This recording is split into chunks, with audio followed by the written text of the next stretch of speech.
के सम्मानित सुधी पत्रकार छायाकार मित्रों को सादर नमन है, वंदन है, अभिनंदन है। और आशा करता हूँ कि जेठ की तपती हुई गर्मी से आप और आपका परिवार कुशल है। हाल ही में देश के लोकसभा के चुनाव संपन्न हुए। समस्त विश्व का सबसे बड़ा लोकतांत्रिक पर्व और 100 करोड़ के करीब लोगों का वोट का इतना बड़ा ये त्यौहार इस पृथ्वी पर संपन्न हुआ है, भारत की गहरी लोकतांत्रिक जड़ों का संकेत है। पूरी तरह से शांतिपूर्ण तरीके से देश भर में मतदान हुआ है।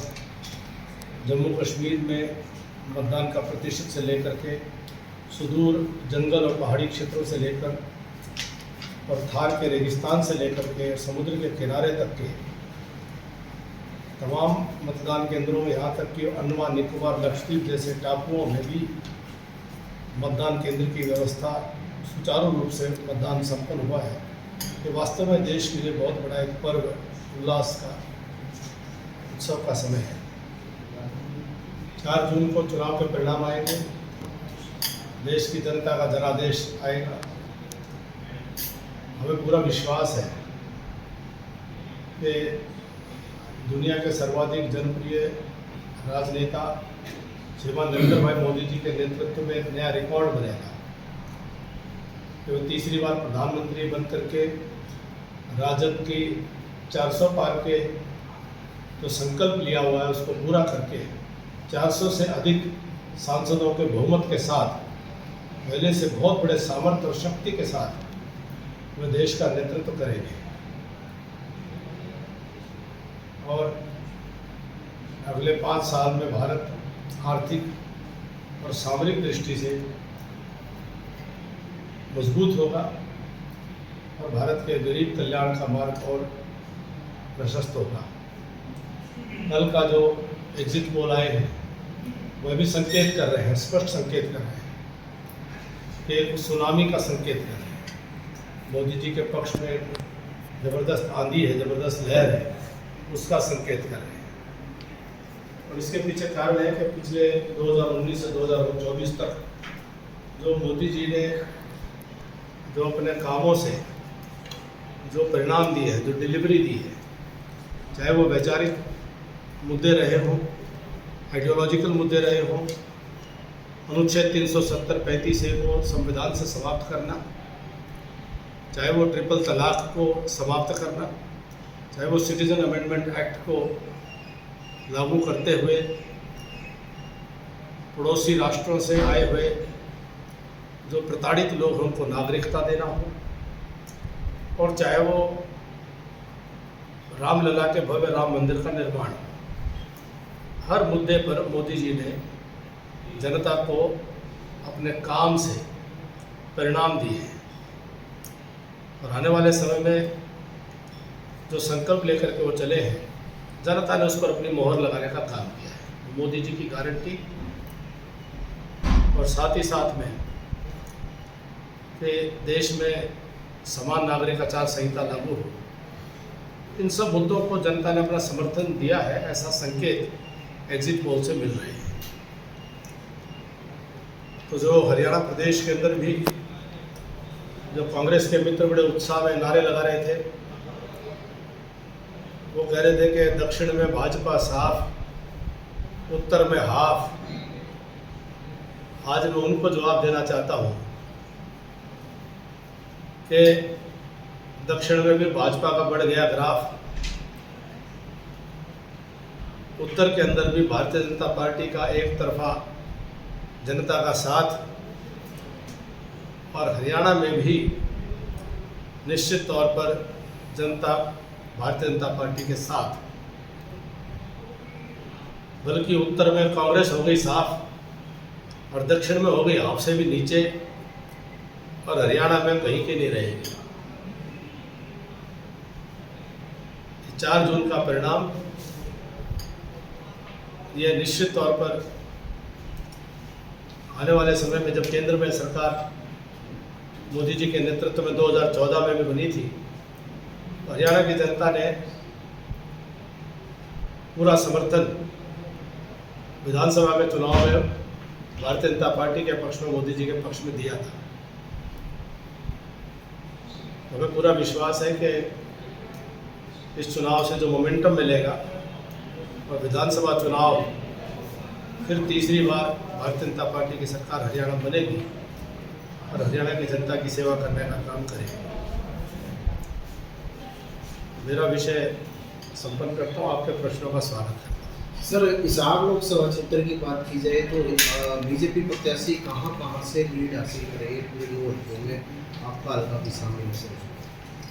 क्योंकि मैं तो पूरे हरियाणा प्रदेश का कार्यकर्ता हूँ, देश भर का कार्यकर्ता हूँ और हिसार लोकसभा क्षेत्र भारतीय जनता पार्टी निश्चित तौर पर बहुत बड़े अंतर से जीतने वाली है और निश्चित तौर पर हिसार के अंदर भी कमल करेगी।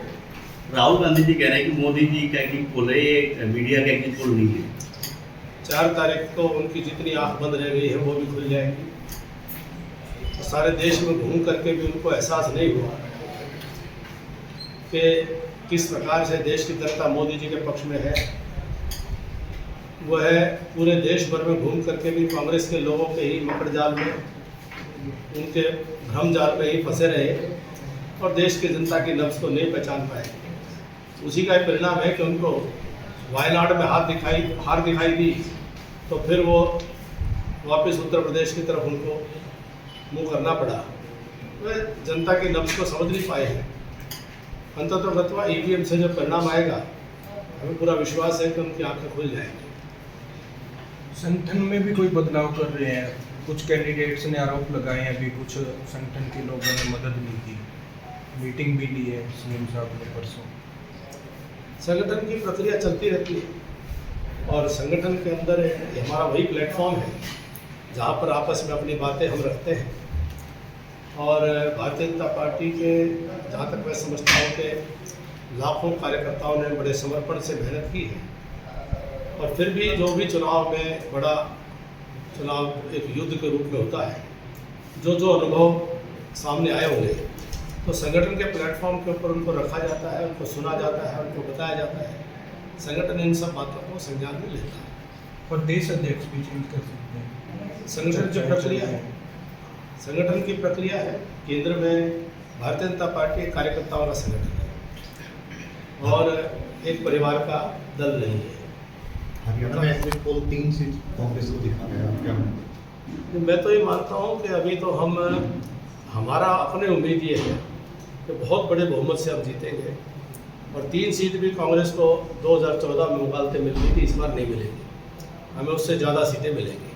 कांग्रेस को 3 सीटें नहीं मिल पाएंगी, मेरा ऐसा मानना है। नारनौल आपका गढ़ है, जयप्रकाश जेपी कहते हैं सबसे ज़्यादा लीड नारनौल से होने वाली जयप्रकाश जेपी की। उनको अपना आकलन करने का अधिकार है। जब परिणाम आएगा सामने चीज़ें आ जाएंगी और ये तो लोकसभा के चुनाव का एक पूरा विषय रहता है। लोकसभा में 9 विधानसभाओं का मिलकर के जोड़ बनेगा। आज लोकसभा का चुनाव है, हर चुनाव अपना अलग होता है, तो इसलिए हम उम्मीद कर रहे हैं कि अच्छा परिणाम है। खुद बीजेपी वाले मान रहे हैं कि नारनौल में ये सबसे ज़्यादा नुकसान है। तो लोकसभा के चुनाव में पहले भी चूंकि हुआ है तो वो मानने में किसी को कोई एतराज़ नहीं है, क्योंकि पहले भी 2014 में भी हम 42,500 वोट से माइनस थे, हम जो है 19 के अंदर भी। लेकिन हर चुनाव की अपनी परिस्थिति होती है, हर चुनाव का अपना समीकरण होता है। आमने सामने के समीकरण में जब इनेलो और जेजेपी का कितना वोट है, अब पिछला चुनाव था जेजेपी का कितना वोट सब दिखाई देता था, आज बूथ के ऊपर कोई टेंट में बैठने वाला व्यक्ति नहीं दिखाई दे रहा था। तो हर चुनाव का अपना समीकरण होता है, हर चुनाव का अपना एक वातावरण होता है। लोकसभा का, विधानसभा का, हर जगह का अपना समीकरण और वातावरण होता है, तो उसके अनुसार परिणाम आते हैं। तो जो परिणाम आएंगे 4 जून को अपनी राय आपको देंगे। भीतरघात की बार बार बात आ रही है, क्या भीतरघात हुआ? देखिए हमारी जानकारी में नहीं, लेकिन जिनका अनुभव आया है उनको तो संगठन के प्लेटफॉर्म पर रखना चाहिए और संगठन के प्लेटफॉर्म पर ही रखते भी हैं और सुनवाई होती भी है और ऐसे ही हमारा संगठन चलता रहता है। मैं मानता हूँ भाजपा के कार्यकर्ता जिन्होंने दशकों से अपना जीवन लगा करके पार्टी को बढ़ाने का काम किया है। तो कमल को खिलाने में उन्होंने अपनी पूरी पुरजोर मेहनत की है और उसके पूरी मेहनत के बाद भी जो परिणाम आते हैं उसको लेकर हम आगे बढ़ते हैं। पूर्व मुख्यमंत्री जैसे मनोहर लाल ने अधिकारियों को लेकर कुछ बात कही थी, उसको लेकर विपक्ष के नेता कहते हैं कि किस हैसियत से वो कह रहे हैं कि अधिकारियों को इस तरह की बातें। देखिए, मैंने नहीं सुनी है और वो भारतीय जनता पार्टी के वरिष्ठ नेता है, पूर्व मुख्यमंत्री हैं और निश्चित तौर पर पार्टी के वरिष्ठ नेता कुछ कह रहे हैं तो सोच समझ करके कह रहे हैं। कांग्रेस के पास कुछ कहने को है ही नहीं।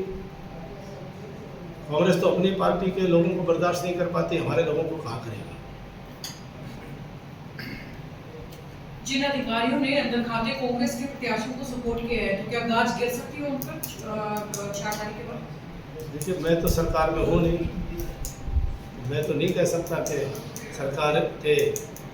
सरकार क्या कार्रवाई करेगी और ऐसे कौन अधिकारी है कौन नहीं है मुझे नहीं मालूम। और सवाल राजनीतिक हस्तक्षेप का है तो संवैधानिक मर्यादा का उल्लंघन कोई करता है, कानून के दायरे में उचित कार्रवाई जो बनती है वो होनी ही चाहिए। विधानसभा की क्या तैयारी देखिए 1.5-2 महीने में विधानसभा चुनाव भी आ रहे हैं, आप कहाँ से चुनाव लड़ेंगे? 90 की 90 सीटों पर चुनाव लड़ूंगा जी। कमल के फूल जहाँ भी होता है वहाँ एक कार्यकर्ता के नाते मैं हमेशा चुनाव में मुस्तैद पाओगे आप मुझे।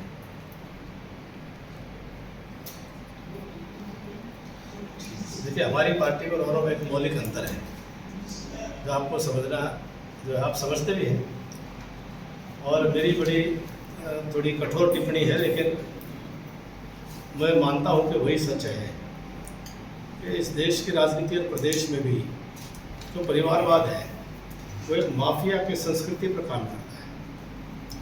जैसे इटालियन माफिया होता था कि वो अपने परिवार के, अपनी जो डॉन है, जो माफिया का सरगना है, वो अपनी विरासत को आगे बढ़ाने के लिए अपने परिवार में, अपने गिरोह के अंदर के भी लोगों को मारता था जो उसके विरोधी होते थे और दूसरे गिरोहों के सरगनों को भी मारता था। तो ये जो परिवारवादी राजनीति है ये माफिया संस्कृति पर काम करती है और परिवारवादी राजनीति जहाँ जिन पार्टियों में है वो अपनी राजनीतिक विरासत को अपने परिवार तक बचाए रखने के लिए, उसको आगे भेजने के लिए वह अपने दलों के अंदर भी लोगों के साथ में जो व्यवहार करते हैं और दूसरे दलों में भी वो आगे ना बढ़ पाए। तो इस देश में, प्रदेश में परिवारवाद की राजनीति जहाँ भी है, इस परिवारवादी माफिया को कम से कम हरियाणा प्रदेश में एक भ्रष्ट और परिवारवादी तंत्र को हरियाणा की सरकार बनाने नहीं देंगे। पूरी ताकत लगाएंगे और विधानसभा में भी भारतीय जनता पार्टी के हरियाणा प्रदेश की 36 बिरादरी के सामान्य परिवारों से आए हुए लोगों के साथ मिलकर के हरियाणा में एक अच्छी सरकार फिर से बनाने का काम करेंगे और भ्रष्ट परिवारवादी माफिया को हरियाणा पर कब्जा नहीं करने देंगे।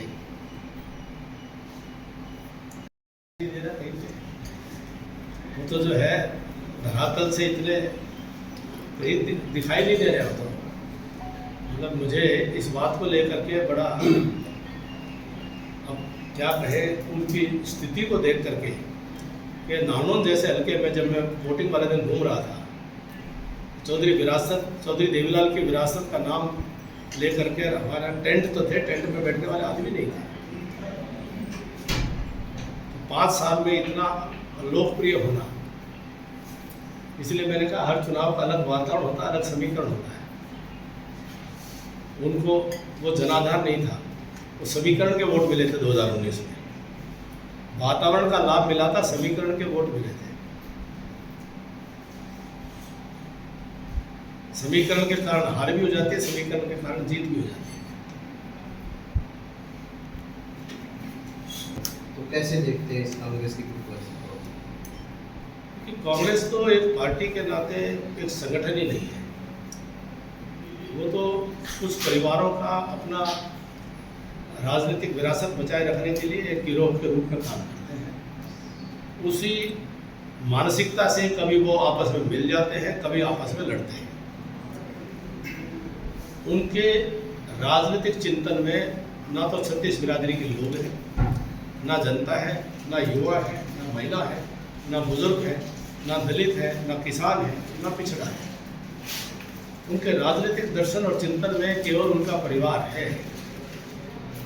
कितना ही वो अयोग्य अक्षम क्यों ना हो, ये इनके प्रकरण वो अपने परिवार की राजनीति को ही आगे बढ़ाने की सोच रखते हैं। उनसे कोई उम्मीद करना इतने 50 साल के अनुभव के बाद मुझे लगता है कि इस मूर्खता के अलावा कुछ नहीं है।